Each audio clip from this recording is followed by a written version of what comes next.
सूर्यकोटि समप्रभ निर्विघ्नं कुरु मे देव सर्वकार्येषु सर्वदा।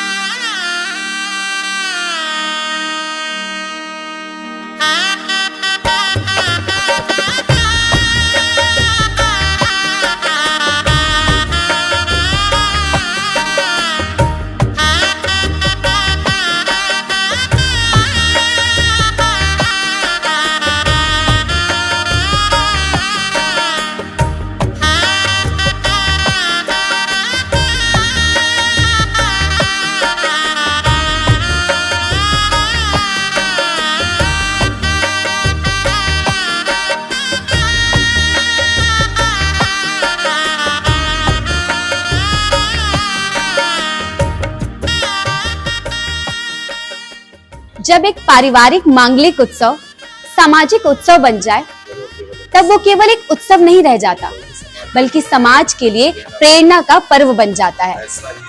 ऐसा ही एक प्रेरणादायी दृश्य मेदीपट्टी ग्राम स्थित नर्मदेश्वर महादेव मंदिर के पावन प्रांगण में देखने को मिला।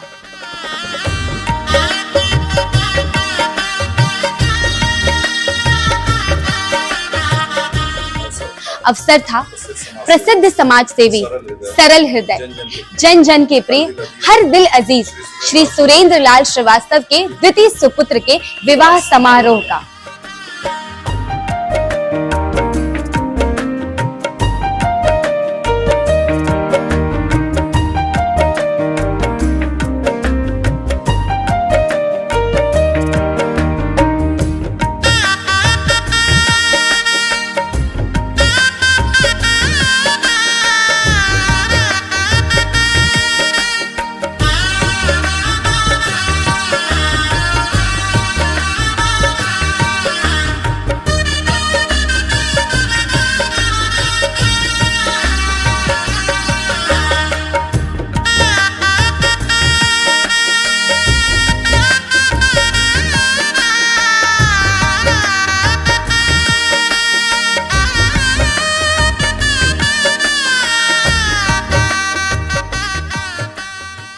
सामान्यतः विवाह उत्सव हर्ष, उल्लास और पारिवारिक आनंद तक सीमित रहते हैं, किंतु श्री श्रीवास्तव जी ने इस मांगलिक अवसर को सामाजिक सरोकारों से जोड़ते हुए एक अनुकरणीय उदाहरण प्रस्तुत किया। विवाह की खुशियों को समाज के वंचित और जरूरतमंद लोगों के साथ साझा करते हुए उन्होंने बालिकाओं और दिव्यांग जनों को साइकिल वितरित की।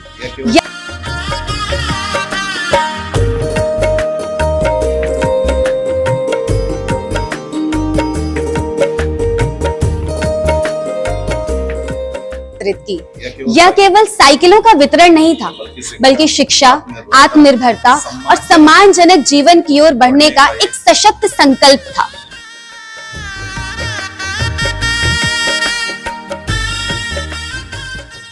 ये शुभ कार्य कृषि मंत्री श्री सूर्य प्रताप शाही एवं जिलाधिकारी देवरिया श्रीमती दिव्या मित्तल के कर कमलों द्वारा संपन्न।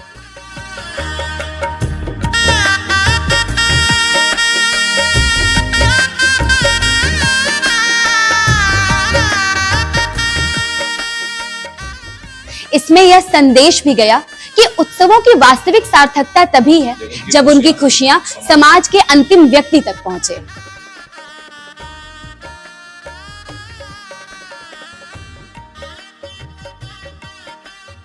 इस अवसर पर उपस्थित देवरिया की यशस्वी जिलाधिकारी दिव्या मित्तल ने अपने संबोधन में कहा, जी के यहाँ आई थी, उनके छोटे बेटे आदित्य की शादी के शुभ अवसर पर उन्होंने बहुत ही अच्छा कार्य किया है। 7 ट्राईसाइकिल्स और 28 साइकिल जरूरतमंद लड़कियों को उन्होंने अपनी ओर से दी है। तो बहुत बहुत मैं इनके पूरे परिवार के लिए बहुत माता से भगवान से प्रार्थना करती हूँ, शुभकामनाएं इन्हें देती हूँ कि इतना अच्छा कार्य इन्होंने समाज के लिए किया। और सभी लोगों को मैं ये संदेश देना चाहूंगी कि जब भी आपके घर में कोई खुशी का मौका है, ऐसे ही आप उसे समाज के साथ भी बांटें। अपने रिश्तेदारों को बुला करके तो आप बांटेंगे, पर समाज के साथ बांटेंगे तो और कई घरों में ये खुशी जाएगी और आपकी खुशी और दुगनी हो जाएगी।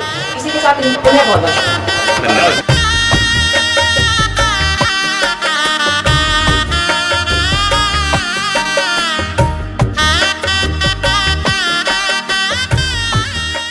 श्री सुरेंद्र लाल श्रीवास्तव ने समाज के सामने एक ऐसी मिसाल प्रस्तुत की है जिसे प्रत्येक सक्षम व्यक्ति को अपनाने का प्रयास करना चाहिए। उन्होंने कहा कि यदि हमारे पारिवारिक उत्सव समाज की आवश्यकताओं से जुड़ जाएं, तो अनेक लोगों के जीवन में सकारात्मक परिवर्तन लाया जा सकता है।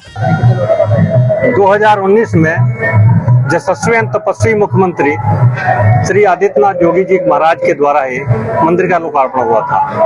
तब से मन में भाव आया कि जो अंतिम छोर के व्यक्ति की कल्पना किया जाता है, शासन प्रशासन नेता सब लोग करते हैं कि भाई अंतिम छोर समाज का जो अंतिम छोर का व्यक्ति है उसके लिए कुछ किया जाए। इसी भावना के साथ समाज के लिए और अपने सनातन के लिए, उसी के लिए मैं कार्य करता रहा। अब तक 2022 में 21 कन्याओं की, 2020 में 21 कन्याओं के विवाह हो चुका है। 42 कन्याओं का अब तक विवाह हो चुका है। उम्मीद है कि जब राम दरबार बन के तैयार हो जाएगा तब कथा जो है राजन जी महाराज का कथा होगा और 21 कन्याओं का सामूहिक विवाह होगा। 27 अप्रैल को, इसी 27 अप्रैल को बेटे का विवाह था, दिल्ली में विवाह संपन्न हुआ। उसके बाद हुआ कि गांव में रिसेप्शन होगा, बहुभोज प्रीतभोज जिसको कहते हैं। उसमें हुआ कि भाई रिसेप्शन तो होता ही है, लेकिन इसको रिसेप्शन को कुछ हट के किया जाए। इसमें दिव्यांग और गरीब कन्याएं जिनके पिता या मां नहीं है उनके लिए साइकिल वितरण किया गया। 25 साइकिल थी और 7 जो है विकलांग की साइकिल थी।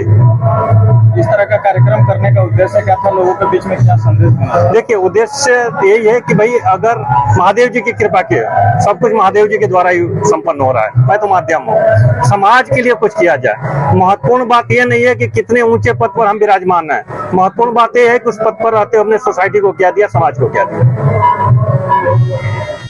आज के दौर में जहां उत्सवों में प्रदर्शन और अपव्यय की प्रवृत्ति बढ़ती जा रही है, वहां ऐसे आयोजन या स्मरण कराते हैं कि सच्चा उत्सव वही है जो किसी के जीवन में आशा का दीप जलाए, किसी की राह को आसान बनाए और समाज में संवेदना, सहयोग और मानवीय मूल्यों को सुदृढ़ करे।